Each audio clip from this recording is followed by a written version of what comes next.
Discover the ultimate celebration of taste on Like the Way You Drink, a lively podcast where drinks and food pairings come to life. Join hosts Gladys Boutwell and Tim Gillette every Monday night for a live recording that dives deep into their shared passion for all things delicious. Catch the excitement live on Facebook or YouTube, and don't worry if you miss an episode. Find past shows on iTunes and Spotify.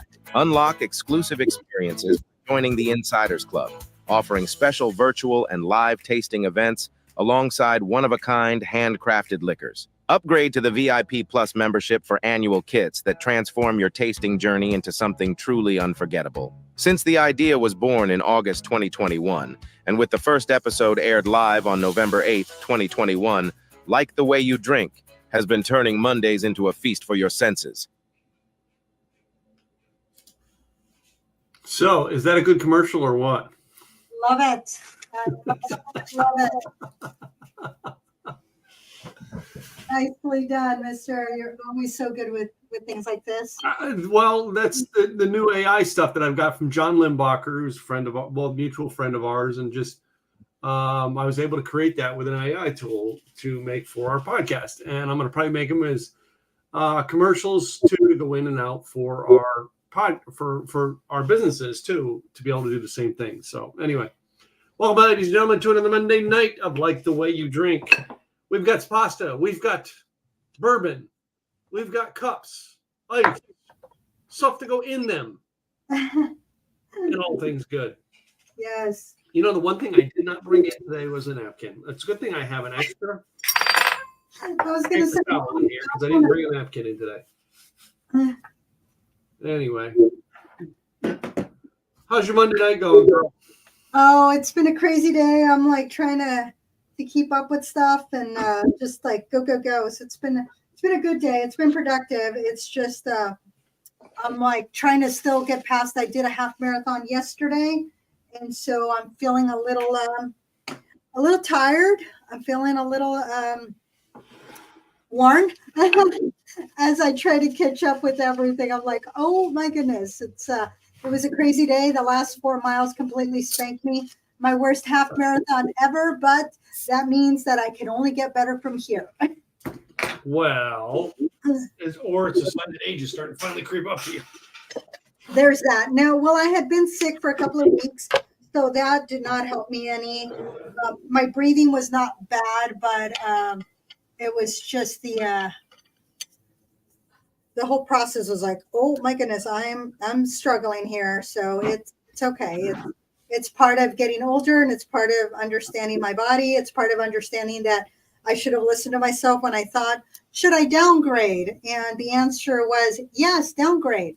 10K, because I ran the first 8 miles, no problem.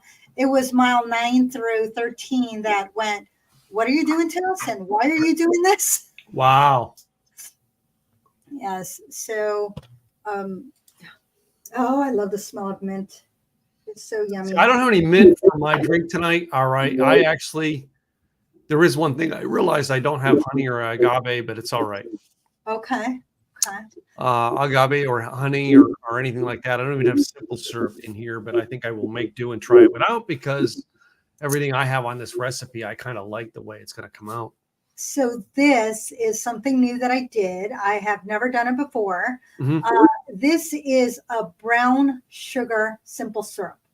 Okay. And I'm kind of excited to use this because I've never done brown sugar. I've done my own simple syrup. It's equal parts sugar and water. That's it. This is equal parts brown sugar and water. Mm. And with the recipe that I have, I think it'll go very well. So we were looking at a couple of different things, and I started looking at a fresh peach Kentucky Mule. Oh, nice. Well, my peaches look kind of sad over here. These are my peaches. Well, I have one good one, because I had peaches that my son brought on Friday that I thought would be good for today, and they're bad. Oh, so this is my pretty one because I'm going to use this for decor. But I'm actually not going to do I mean, I have the recipe for it, which sounded absolutely lovely. And I was, ooh, I like this. But at the same time, I was like, oh, I did not bring, I had fresh limes. I had 2 fresh limes at home. I don't know why. I usually keep stuff like that, but I did not bring them. So I was like, well, that's kind of one of the things needed. But just like a mule is a perfect porch sipper, as is the fresh peach Kentucky Mule or a bourbon cocktail recipe, whatever you want to call it. But essentially, it calls for 2 ounces of bourbon, 4 to 6 ounces of ginger beer, depending on how big your glass is, a half a lime juice squeeze, or a half a lime juice, get the juice out, a half a peach peeled, cored, and pureed, and ice cubes. So mine's telling me to muddle the peach, which is what I'm trying to do. I've never muddled a peach. Well, so the one that I'm doing is essentially asking me to muddle it. And I did not do the puree. That I did not go to that extent to do that. But I was like, you know what? That's okay. I'm going to go with what I do have and what I originally was looking at doing. Because this one, it says to make the peach puree, peel, core a large peach, toss the peaches into a food processor or blender with a splash of water and pulse until smooth. You can make a peach, a pitcher of Kentucky Mules because it has about 8 servings. And so at the bottom, you put the 2 cups of peach puree, 2 cups of bourbon, a half a cup of fresh lime juice. You combine it, and then right before you're serving it, you add the ginger beer. So that's the way you would do if you're doing a whole pitcher. Well, The reason I like mine is because it is a peach. It's a smash. So it's a peach smash. And I went, oh, well, that's a little different. This one, where's my phone? What this one calls for is a bourbon peach smash. 5 minutes to make. It's 1.5 to 2 ounces of brown sugar simple syrup, which I have right here. A half a large peach that's diced, about a half a cup. 3 to 4 mint leaves, which I have all cut up right here, looking all pretty. 2 ounces of bourbon and a splash of ginger beer, which is preferred, but you can also make it with seltzer water. Ice and fresh mint and peaches for garnish. So the peaches and the mint and the simple syrup at the bottom of a cocktail shaker, you gently muddle. Do not over muddle mint because it will get bitter if you muddle it too much. You want to muddle it enough to get the oils out and get that really yummy mint flavor, but you don't want it to go, you don't want it to become bitter on you. You then add the bourbon, you add ice, you shake, shake, shake, and then you strain it into a rocks glass filled with fresh ice. Now, the peach mule, it was in a wine glass, and I thought that looked gorgeous. And so it had the slice of lime in there and the peach, and it looked pretty. But I have my rock glass with my big cube. You can use regular ice. I'm using a big cube because, that's what I like. And so, did you see? Oh, my buddy is on right now.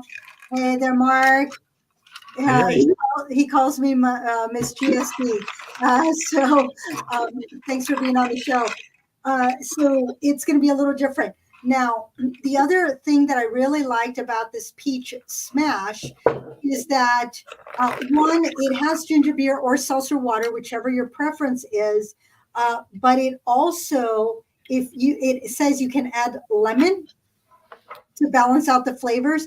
And if you omit the bourbon, you have a delicious cocktail without, or a mocktail, if you will, because you won't have the alcohol in it. So I'm like, omit bourbon and even the simple syrup. So muddle the peaches, the mint with peach juice and lemon juice, and then you strain over ice and you top with ginger beer or ginger ale and add simple syrup only to taste. Now, when it comes to this brown sugar simple syrup, you have to adjust it because depending on how sweet your peaches are and depending on what you prefer, you may need to adjust it either more or less. Because if your peaches are really sweet and you really don't like sweets, guess what? You don't want to add too much simple syrup in there. So that is what I'm going to make. Now, in the meantime, over here, I have my pasta, which is a cream pasta. Normally, I make this pasta with chanterelle mushrooms, but it's not seasoned. I'm sure I could have found them if I really tried, but I was not going to go through that. So this is a white cream sauce. That is, I made this particular one with chicken broth, but normally I saute the shallots and the garlic. Then I add, once those are cooked, then I add white wine. This time I added the beef broth instead of the white wine. And once that is deglazed and looks lovely, then I add the heavy cream. And in this case, I used whole milk, and then I used the starch to thicken it a little bit. Then you add the pasta back in there, and it is just this lovely chanterelles with the garlic and the shallots and the cream, and it is absolutely delicious. No protein needed. I made it on Saturday with chicken, but I ended up getting smoked coho salmon that I could have flaked into the pasta. But in this case, it looks so pretty that I had to leave it outside because it just looks gorgeous. So I had to do it that way because you got to make it look good. And of course, for my ginger beer, cock and bull, because I love cock and bull. Cheers. Yeah. I was very glad I did not use it last week. For my come on. You mean you don't have like 2 or 3 4-packs in your? I did, but I always do. I've been drinking it, so I've been drinking it just like that, over ice. So I'm down to my last one, and I'm using my Buffalo Trace Kentucky Straight Bourbon whiskey. See, I went Texas on you, ladies and gentlemen. I went Iron Wolf. I need a picture of this. So show me your. Hold on one second. Let me get the camera up because that's part of the fun. Yeah. We gotta. Oh, you got. Yeah, you're not in the picture with that, but yeah. Which I always give shout outs to the people at Iron Wolf because I love their bourbon and I love their Iron Hot, which is like a cinnamon whiskey. Right. So I muddled up. I made mine into. Of course, I'm going to do the mule. Which is like it is one of my favorite drinks because it has, and I think it's because it has the ginger beer into it. Really makes it refreshing. I muddled up 3 peaches. All right. I did have a little bit of peach nectar juice to add instead of adding, a honey or a syrup or a simple syrup. All right. I actually used a little bit of peach nectar juice. Okay. So I have that. Then I added the bourbon. I added some of the cock and bull, the ginger beer. Okay. And some ice cubes and shook it up a little bit. All right. So the difference between that is I have some of the peach. I have some of the peach, like, you know what I mean, muddled in there. Not as clean, right, as if you were just to put a juice in there. Okay. So I got to watch that I don't sip on a peel and swallow it. Oh, got it. Yeah. So I chose for my pasta tonight, ladies and gentlemen. I almost always have some sort of raviolis or tortellini, stuff like that in my freezer. And I love them. All right. Usually I will come up with a very interesting white sauce, or I will do a combination of olive oil and spices. However, tonight, is it pronounced mascarpone sauce? And my lobster ravioli. Nice. So, which is lobster ravioli. I've got these in my freezer almost all the time. So I just was able to throw 4 of them in there, boil them up, and then add the sauce to it. So that's the way that I was able to put mine together. And again, it's simple, easy for me to be able to come up with a recipe. Right. Well, with this peach, I got a couple peaches. I picked them up on Friday because I wanted to make sure that they ripened up beautifully. I didn't want a hard peach because then they may or may not taste like peach, and so that I wanted to make sure that it was lovely. You can make this recipe, either one of them, with vodka if you'd like. So don't feel like you have to use the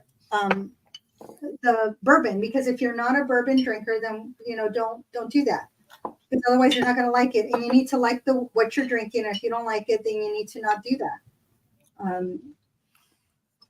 I do got to say that I'm glad I did that sauce, because the tomatoey sauce, and it is my own vodka sauce. It goes very well with this, but it gives a switch between that and the drink. I'm going sweet on the drink and savory on the pasta. All right, I like that. Now, one thing is I let this sit for a minute before I shake. Since I did use coho salmon. Now, if you're in the Pacific Northwest, every person in the Pacific Northwest, and I should know this a little bit better, but there's various types of salmon, and one of them is coho. And when you go to the store, especially here being in Portland, people that have grown up here and know their stuff know the difference just by looking at it.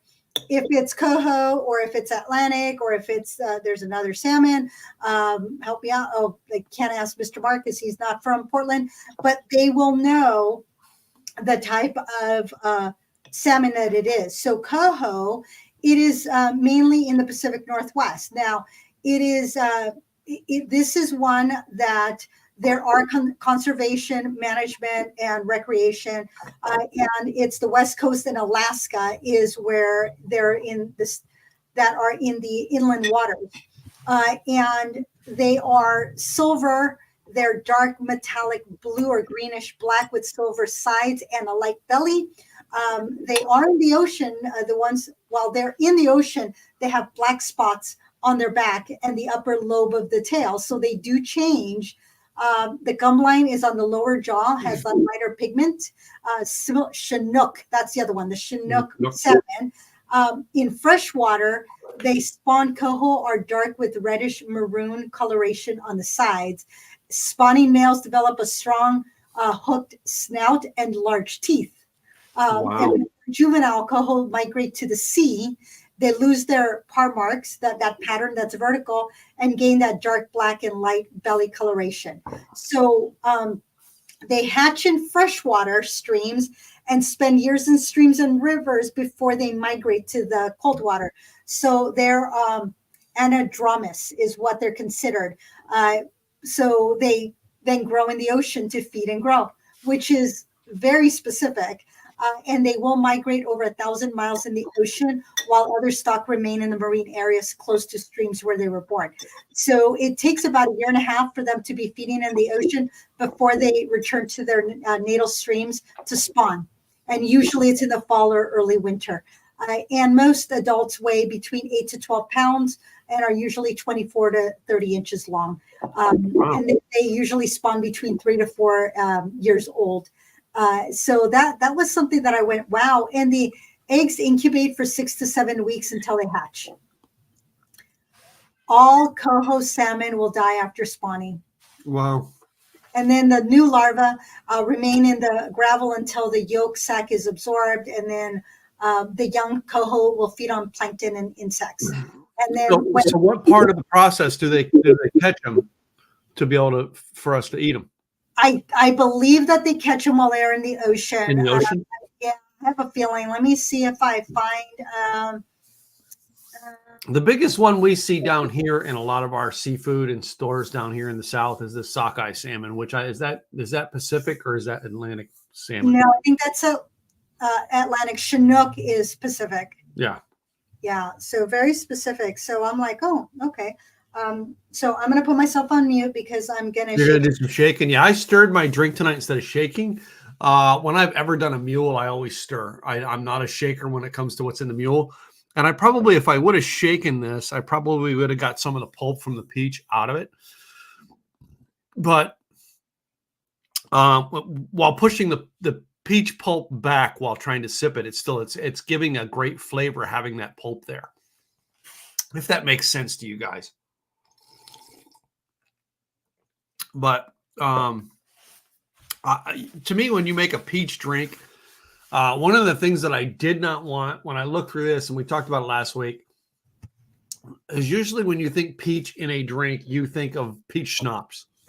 Right. I did not want a schnapps drink, and I think we discussed that last week as we were putting together the show. Going, man, I would rather do it with a fresh peach and limit the flavor of the peach in the drink, right, than to put a peach flavoring schnapps in the drink. And I do want to say, this peach really, really is giving a robustness in the flavor, really punching it up.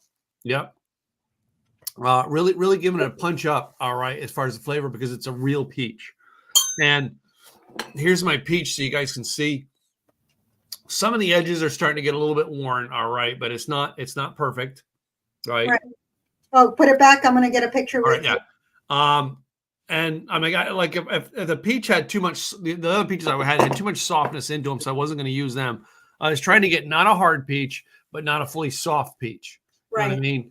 And it's just in between to where it is still bringing those flavors out when you muddle it in and added it to the bourbon. So, but like, I know we could have done, like, everybody's got the peach bourbon, the apple bourbon. That I didn't want to do that. I wanted to just add some of the real fruit into the drink. There's a little bit of a kick in here.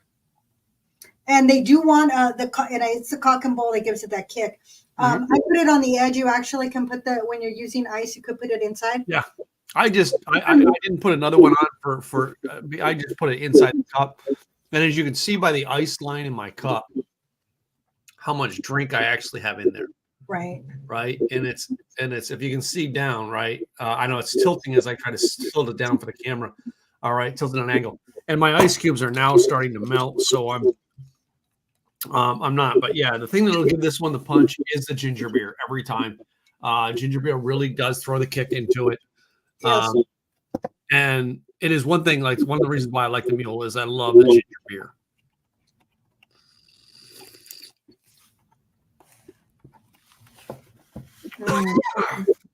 And the first Mule I ever had. Pacific Stillhead is also from the Pacific. So you got the yeah. Hey, Robert, good to see you. Thank you for joining the show tonight. The first Mule I ever had was a Moscow Mule, and it was Marcus Slayton at Craig Dustwalt's event. Okay. And Marcus and he told me he was going to make them at the event. And back then, Marcus and I used to arrive the event early. And while we were setting up, sometime in that thing, it was like, okay, Marcus and I would go, okay, we'll be back. We're making a grocery run. And we used to run to Trader Joe's. And the first time we ever went, he goes, I gotta get ginger beer. I'm like, why? He goes, I'm making you a drink. You'll see. Yeah. But I think that was just a typical Moscow Mule. Since then, the mules that I found that I really, really love, I think I've had them on here with a grapefruit mint mule. All right. But any mule that's going to have the bourbon into it, I'm going to love because I'm a bourbon guy. Right. So, yeah, no, this is delicious. Yeah. I also added Parmesan to my pasta. I added a little bit in the pasta, and then I topped it off with fresh ground Parmesan and also a little bit of parsley to give it the green. Yep. You should I didn't with mine. All I did was add the sauce to it because I just put 4. And sometimes I don't know if you guys have ever gone to a restaurant where they serve the lobster raviolis. Almost always, you notice it's like maybe 5 to 6 of them, right? And usually they're pretty filling. Now these ones here were pretty small. I only did 4 of them because that's what I had left in the bag, and I literally planned out my making it throughout the last half hour before the show is ready. And I didn't use, believe it or not, I didn't use pans. I could have taken the sauce. I should have taken the sauce and heated it up in a pan, and almost the sauteing in the pan type deal is what I should have done. I think it would have accented that sauce a little bit better, but I heated the sauce up. I heated the sauce and just added it to my boiled raviolis, which I have a way with pasta. To me, pasta is my simple thing to do. I have a bowl similar to this, smaller. I have several of these older ones. I put it in water and I literally microwave it for 3 minutes. Okay. And then if I'm cooking, in length, I will pull out and let it sit in the water for an additional like 1 to 2 minutes while I'm doing something else. Okay. And then I just literally I have a scoop spoon. I don't do the drain and try to hold off. I do a scoop spoon for each pasta I have in and put it out on the dish or bowl to then put the sauce in. Do not rinse your pasta. No. Put it directly into your sauce. If you rinse off the pasta, then the starchiness comes off and your pasta will not stick, or your sauce will not stick to your pasta. If you let it, then it will just pick up all the flavors of your sauce. And that's right. What you want when you're having a pasta. Yep. So. And there's a million, when it comes to pasta, there's a million things you can do with pasta. All right. We think about the summer. Most always you go to a summer event, you'll have some sort of pasta salad. All right. A really summery type salad. Can have all kinds of things done with it. You could have they call them macaroni salads, but I mean, the idea behind it is though it's pasta. I love, to me, putting pasta together and almost any kinds of pasta in a small dish. It's part of my loving Italian, but to me, you put pasta, take 3 or 4 shrimp out, put in whatever pasta you're making. Meatballs, right? I always got some sort of meatballs in the refrigerator or freezer that I can take and put into whatever I'm doing. Chicken. Always could take a piece of chicken, cook it up, put it in, add whatever sauce you're doing. So I got this one from the store. So, I am not going to lie to you. I didn't make this. I bought this from the store, right? These sauces from some of these specialty select companies, all right, if you take and heat them right and put them over in with your dish, they actually will do the job and actually give you a lot of flavor in whatever you're doing. So if I were to cook a piece of chicken up, put it in with my pasta, add that sauce to it, probably I would put the chicken in the sauce to heat it, and then I would pour it over the pasta. Yeah, and there are quite a few gourmet. One that is one of the better ones that I've found out, and run about $10 a jar, is Rao, RAO. But Kroger has it on sale for like $5.99, and they have all the different flavors. And when you look at the ingredients and all, it's a really good pasta sauce. I'm very particular about my pasta sauce. If I do buy one, I usually end up doctoring it anyway because I usually don't find one that will. I don't want. Almost always I have to add a basil. I have to add maybe an oregano to it. But as most of you guys know, we've said it before on the show. I've had my barbecue sauce, which the sad part about it is we have to do a show where Gladys is in Texas to actually taste my sauce fresh. Yeah, my sauce over a couple of days is not as good. It's fresh when it does good in barbecue sauce. And I'm not, I mean, I remember in my younger years trying to do a pasta sauce, and I just never did it. And I probably should, now that I've got barbecue sauce perfected, I should try to find recipes and make it and tweak it. Because that's how I come up with my barbecue sauce. I come up with a recipe, and then I tweak the recipe per my flavors. Which, if you're going to make your own sauces, that's what you got to do. Pick a recipe from the internet, all right? And adjust it. Yeah, that's all you do. You doctor it to how you like taste, and you will find that before long, everybody's going to go, well, where'd you get this sauce? I made it. And they'll be like, oh, you're a chef. No, I just learned to take a recipe and doctor it to my taste. That's all it is, ladies and gentlemen. That's what almost all of your chefs. Sorry, I'm going to pick on you TV chefs for a minute, but almost all of them took something they knew from somebody else, and they doctored it to make it their own, which is, what you should be doing when it comes to your flavors, your drinks, everything you do, because it's not about what I like to drink, it's about what you like to drink. Yeah, and it's and that's part of what a lot of the competitions are. You take what you know and what you like, and then you adjust it based on what they're asking you to do. So if you use a sieve, or if you get the puree, then you don't have to worry about all the extra pulp. because I'm playing with it right now to try to get more. To try to get it out. Yeah, so I've made a complete mess of my desk, and it is what it is. But I was able to pull out a little bit more, and of course, some of the ice has melted. I've added more ginger beer in here, and but the ginger beer itself, that flavor of the peach is in there. And then I ate my other peach by itself because it just tasted really good. But there's a little bit more peach pulp in here, so it's like, oh, I can taste the peach now. Hold on, yeah, I'll show you some of this. So and there's 2 skins I'm pulling out right there. And with mine, it said do not remove the skin. Now, yeah, what you can do is get the frozen peaches if they're not in season and you want to make this. Just thaw out a few and then use them because the flavor of the peach is still going to be there. And if you want to make it into a blended drink, you can do that. It's going to be a little different. I would not blend the bourbon into it. No, I would blend it and add the bourbon.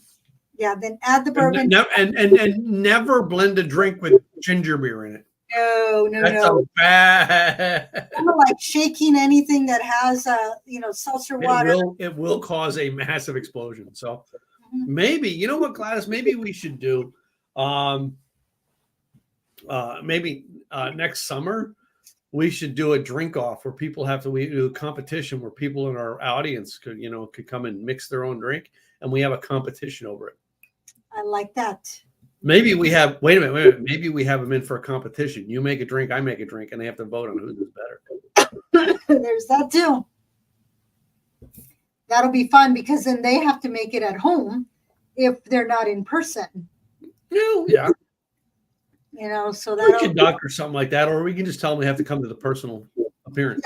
Yeah, that'll be even more fun. Oh my goodness, I have peach stuff all over my desk. I'm glad I have napkins and covers, but that doesn't mean I didn't get it all over everything else. But this is one that truly, no matter how you make it, you could make it into a big pitcher of drink. So that way the kiddos can have it. So I would puree the peaches in order to get rid of all the pulp. Yeah. Because I want it a little bit more clean. I would put the peach. I would use the lemon juice. I would also probably add, maybe depending, I might add peach juice if I don't have enough peaches in there. No. I might, like the Knudsen has. I had this peach nectar. Humex. Yeah. They make a really good one. So there's a lot of good flavors that you can do. Yeah. So if you say, you know what, I don't want to, it's not peach season, or I don't want to buy peaches, or I don't want to use frozen, then get peach juice, get lemon juice, or, lemon in here, you can squeeze your own juice, and add your mint. Now for something, if you're doing a pitcher and you don't want to muddle, well, then just break the leaves up or just twist them, because when you twist them, they will release their oils. And then put them in there, put slices of lemon in there to make it look pretty into a big pitcher with ice. And then when you serve it, you can either serve it with ice, or depending on your pitcher, sometimes the ice goes into the cup, or you add your own ice and then you pour it and then top it off with seltzer water, or put the seltzer water or the ginger beer into your pitcher, depending on how you want to do it. If you don't want it to go flat, then serve it as you go. But there's so many different ways that you can make just a delicious, even mocktail for the summer, because this is definitely a sipping drink. Absolutely delicious. So have fun with it. The other thing with smoked salmon, there's a lot you can do with it. You can mix it in with some cream cheese, so that way you can have a dip, like a salmon dip. You can serve it with if you're making if you don't want lox, because you're like, I don't want lox, well, then use smoked salmon instead of lox. Yeah. For your if you want to have something like that, your bagel and your tomato, your capers, your lemon. And then use some smoked salmon instead with the cream cheese. It will taste absolutely delicious. So there's a lot of things you can do with salmon, a lot of things you can do with pasta. Pasta is one of the simplest things that you can make that is very inexpensive, that is nutritious and delicious. And then if you want it simple, you know what? Make your pasta, angel hair or thin spaghetti or spaghetti. If you don't want to do the thicker ones, add butter and maybe a little bit of tomato sauce on there, Parmesan cheese, and there you go. You got a delicious meal there. Get a slice of toast, toast it, put some butter on it, cut it into triangles, and now you've elevated it. Throw a little bit of parsley on top to give it some greenery, or spinach if you have spinach. And if not, you just leave it as is. If you have tomatoes, throw some Roma tomatoes in there just for color if you've not added the pasta sauce. So butter, Roma tomatoes, basil, mint, sage, rosemary, tarragon, any of the herbs you might have in your garden, you can throw in there. Something we should do next week. Some pasta with some sage. No, I'm like looking at the smoked salmon and like, yeah. Oh, the smoked salmon, cream cheese, bagel. I'm like, oh man, that would be great. Oh, nah. There's a anyway, lot. Now, yeah, you know that's something we haven't done in a while is a breakfast episode, a brunch breakfast type episode. Yeah, and we have done it in the past, but yes, I don't think we've done it this year at all. No, it's kind of a fun one. Yeah, we're gonna have to do that. But yeah, this is one that's very simple. You can even simplify it even more than we did, so you don't make as much of a mess as I absolutely did. You when you shook yours, that's why. It's one of the reasons why when I make this drink, I always stir. I don't shake because it is even before now. I know you didn't put the cock and bull in first, right? No, because like that would really have made a mess. Yeah, no, it was the pulp that made everything expand a little bit more, and it went, oh, we want out, So it was all the anytime pulp. this has been a rule for me, Gladys, and I don't know if it's been for you, but it's been a rule for me. If the drink calls for ginger beer, it's a stir drink. Always. It's a stir drink. I've never, ever, if I look at a recipe and it calls for ginger beer, I never shake that drink. Even shaking it before I put the ginger beer in. Almost always it is an explosive drink if you do it. That's why I always stir. Yeah, this one, and I realized that it was the only thing that was in there because it was the simple syrup and the peach. It was definitely not the mint that did that. Yeah. That was all that was in there in the ice. And it was, I believe, because it was such a fresh, beautiful peach with a just gorgeous flavor in there. After it's like, especially with I don't have like a high-end shaker. It did not like it, and I wasn't pressing down really hard. I think if I would have pressed it hard a little bit more, it would have made less of a mess, but it would have expanded anyway. It wouldn't have mattered. Yeah. So. Well, you'll learn. I mean, people learn that as you make different drinks, you're going to learn things. I learned not to do. Why I learned that method of if ginger beer's in it, I never shake, is because every drink I've ever made, even if I was adding the ginger beer later, always did a poof explosion. Because always there was acidic into the drink in itself, and it always caused that problem. So, I mean, and you'll find your own rules in making your own drinks over time, all right, as you try things. You know what I mean? And by all means, guys, I'm not your bartender. I just play one on a podcast you watch. And, they, if you go to Costco, Kroger has it too, but if you go to Costco and you're in the deli area or the meat area, deli area, they will have the 3 different types of salmons in there that you can buy. So that way you can sample different ones. So if you're going to have a gathering, that is a great way, especially for brunch. We did that for Sean's mom one year. We put the 3 options and everybody's like, oh, aren't you fancy? And it's like, oh, I'm like, I found out a new word. It's bougie. When I was in California, I was drinking my bougie water. It was essentially sparkling water with, give it a flavor. I don't care what it is. Put pineapple, orange juice, lime, lemon combination. Don't care.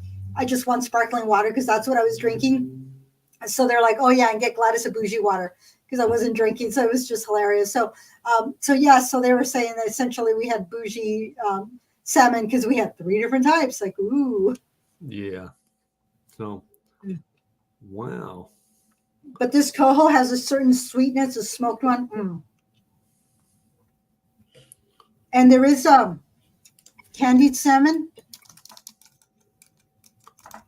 Tony's Fish House here in Oregon City. They take the salmon and they caramelize it. So you're eating the salmon that is sweet. Absolutely, it's almost like beef jerky, only softer, and it's sweet. So they call it candied salmon. There is another place in Cascade Locks that they also have it. I don't know if they make it in-house or if they bring it in, but it's also pretty good. But Tony's is famous for that. Safeway actually carries it. I don't know if it's just local or if they have it elsewhere, but if you see Tony's salmon, it is a little bit on the pricier side, especially if you're outside the Pacific Northwest. It is, but it is so worth it. I usually just go to their location and just pick it up because it is that good. The one thing they did do to me one time, I bought a whole fish. They filleted it for me. I thought they were going to fillet everything and give it all back. They got rid of the head and the tail, and I was like, I want that for fish soup. Yeah, good combination. Yeah, I was like, man, that's one small package.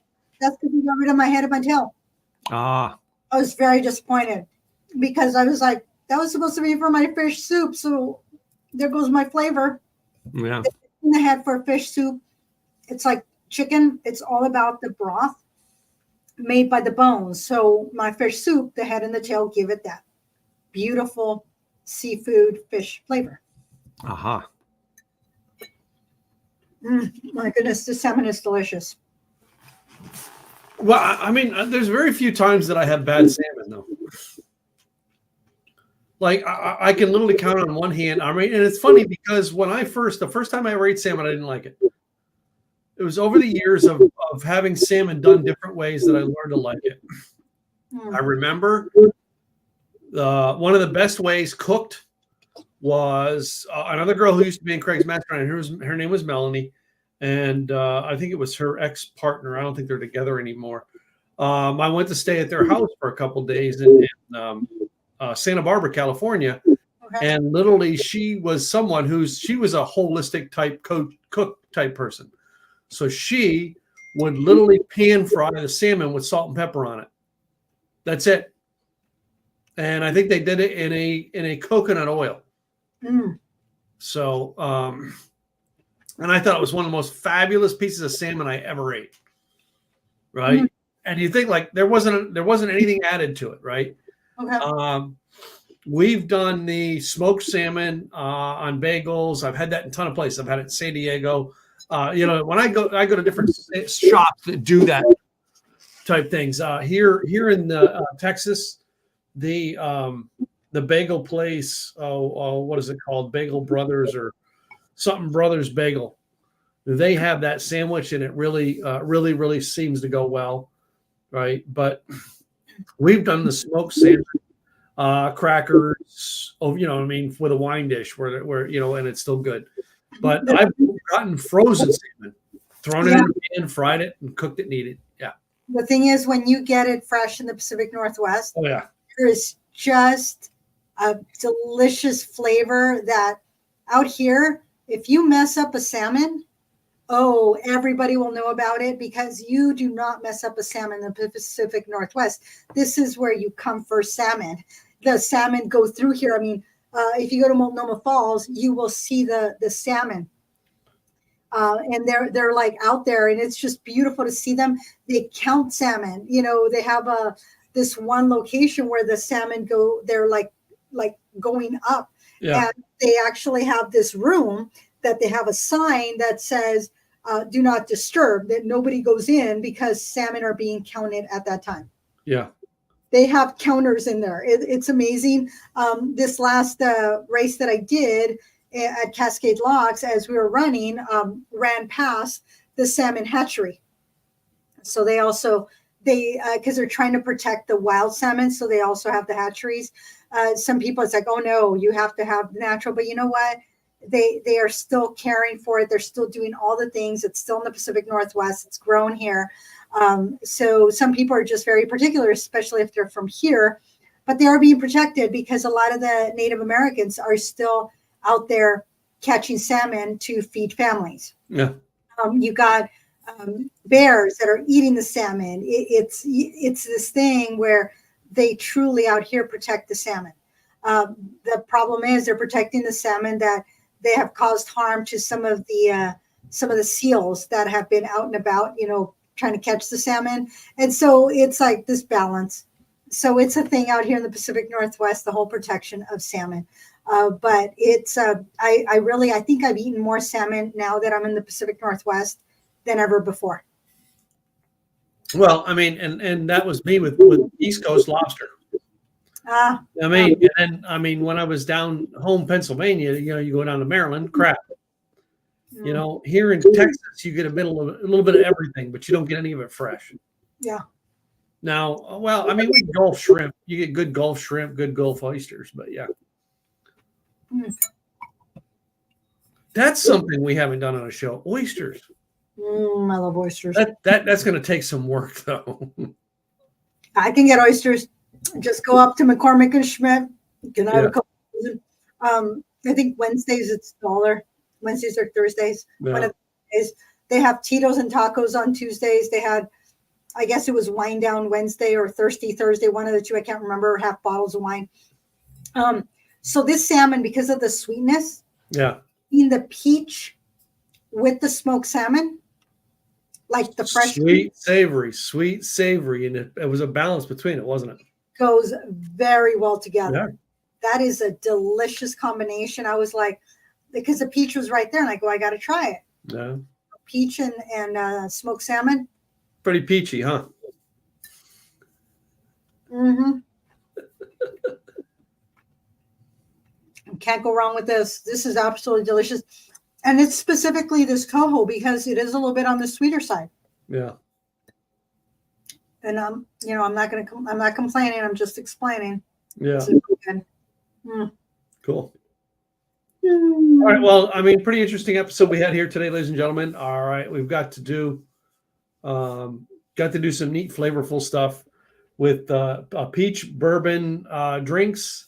And then we had pastas to go with. And Gladys's case, she had salmon. In my case, I had lobster raviolis. So great combination. All right. Still kind of a lighthearted meal, not a heavy meal, lighthearted meal. And really it's a heavy drink. If you think about it, we had a lighthearted meal with a heavy drink. So. But it paired very nicely. I think it went well because that peach softened up the bourbon, and then the ginger beer gave it a little bit of kick, but it made it nice and fluffy. And well, you know what? That's what ginger beer in a drink. If you did this drink without a ginger beer, guarantee it would have been a much heavier drink on us. But because the ginger beer is in it, it gives that sparkly refreshness to kind of go with the summery type food. Yeah. Interesting. Very interesting. All right. Well, before we go, all right, ladies and gentlemen, a couple things we want to do, some little housekeeping here. Number one, we have to tell you about our Insiders Club. If you go to likethewayyouDrink.com, there is a button there to join the Insiders Club. Must be 21 to join, free of charge to join. You can actually sample drinks with us, do tastings with us, all right, as well as help us pick drinks for future shows. We have tasting opportunities, both online and in person, as well as opportunities for us to share with you alcohol that Gladys, with her connections, is having made. Anything you want to say about the Insiders Club tonight? We're just excited about some of the things that we're going to be doing together. We've had to cancel a couple things just because it was summer and not as many people were available. The last tequila tasting that we were going to have, the owner of the restaurant says, we're not getting it. It's like he's asking people specifically if they wanted to come to it. They're like, oh, we already have plans. The Herradura wrap, he said, oh, we're not going to be able to make that one. We're going to be on vacation, but let us know when the next one will be. So the next one is going to be at the end of the third, I think it's the third Saturday of September. So we moved the date and we're hoping to have some people that will be able to join at that point. Once the kiddos are back in school, people are back into normal schedule, we'll be able to have the next tequila tasting. So looking forward to that one. Yep. So in case you don't know though, so why we have the Insiders Club and why we're doing all this stuff is it was 4 years ago this month. 4? Yeah. Or was it 3 years? Wait a minute, 3. 3 years ago this month was where we come up with the idea for the show. We didn't launch until November, but we come up with the idea in August of 2021 to launch this show. And 3 years later, we're still doing a show. We're at 115 episodes. And, while it's, hey, we're not the, what's that guy? We're not the Joe Rogan of podcasts, but we have fun with it. So we don't care. Right. Exactly. And this podcast is brought to you, ladies and gentlemen, every week, all right, by our businesses pay the bill to make this thing happen. So we're going to tell you a little bit about our businesses real quick, give you a quick commercial for each one of us, what we do and how we help entrepreneurs and people like you. Starting with Gladys, go ahead. I am Gladys Boutwell, Insurance by Design, helping employers become employer of choice through providing employee benefits. We help those employers compete against those large corporations because there are 101 different creative ways to attract and retain quality staff.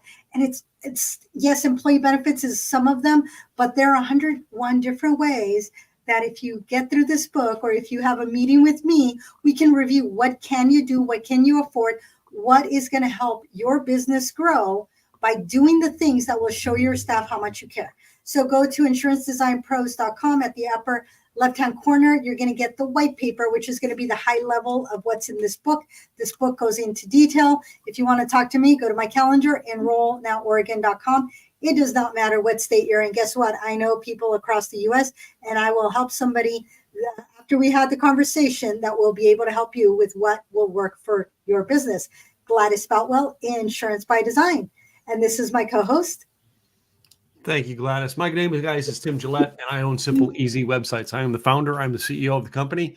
It is family run with me and my family, building websites for the small businessman, the entrepreneur, and the solopreneur across America.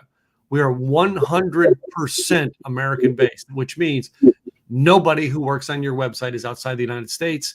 That meaning that, for not for safety, but most people will worry about that for security. That's not an issue. What the issue is nowadays is you can never get changes done fast enough because it takes you 3 days to contact someone overseas.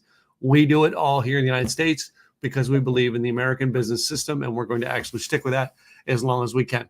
So if you've seen the video in the very beginning, one of the new things we're doing is creating small AI videos for you to put on your social media, your webpage, things like that. All right. If you viewed the video in the beginning, it will be on our Facebook page. All right. You want to find out more about how we can create a video like that? Go ahead and check me out or send me an email, tim@simpleeasywebsites.com. That being it. So wait a minute, we have one more comment in there. Who is it? Hey, Robert. Thank you for joining in, man. Appreciate you, man. Anyway, ladies and gentlemen, that's going to be another week in the books. We'll see you guys next week. We thank you so much. Cheers.